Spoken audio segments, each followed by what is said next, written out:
In this episode, I'll show you how to animate a logo to music.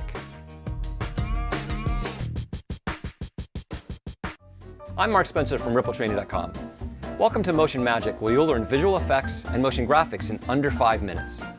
Here I am in Motion, where I've already imported my Ripple Training logo graphic. I've also added a soft gradient generator from the library, and I've imported an audio file, which I can see here in the Audio tab. Or I'll go back to the Layers list, then from the Window menu select Audio Timeline, so I can see it here in the timeline with a waveform. I've also animated the logo on screen with keyframes that you can see here. Let's play the project.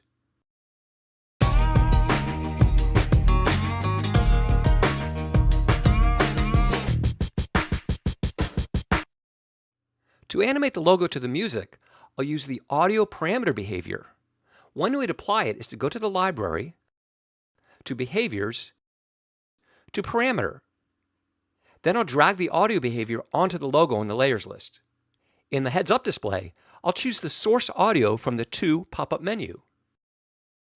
Now, I can choose what parameter I want to animate from this To pop-up menu down here. As you can see, there are many parameters to choose from. I'll choose Transform Position Y. If I play the project now,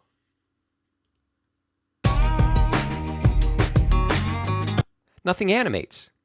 The scale parameter here in the HUD sets how much the audio affects the chosen parameter. Let's crank it up to around 200 and play that.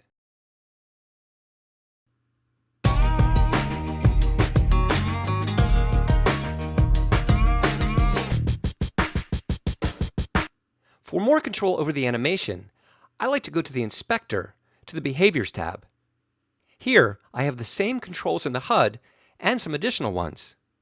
I can use the audio graph to limit the animation to a specific range of frequencies and range of volume levels.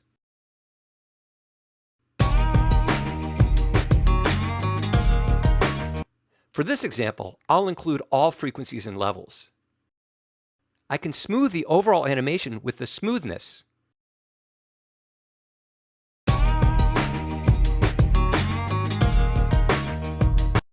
Okay, let's put that back.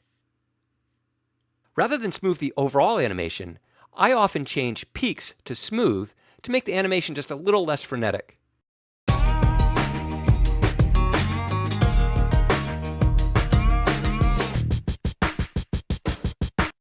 This behavior is very powerful. In addition to all these parameters available here, you can animate the parameters of behaviors and filters applied to a layer. Let's return to the library, to the Filters category, to Distortion. I'll apply the Twirl and Bulge filters.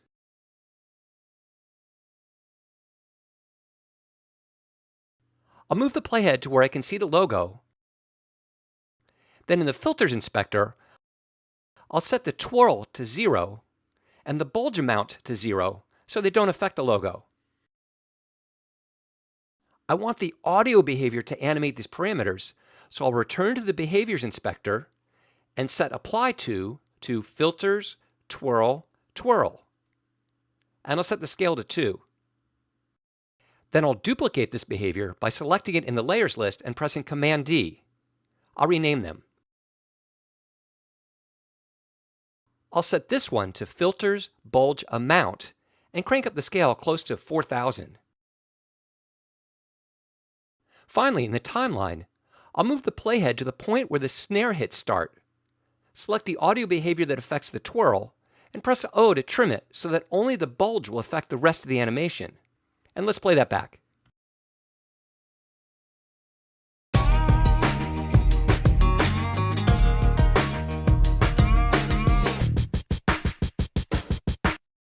You can download this project from the link below. Click the subscribe button below. If you have an idea, comment, or suggestion, leave those below as well. Go to RippleTraining.com for fast professional training on Final Cut Pro, Motion, and DaVinci Resolve from industry professionals.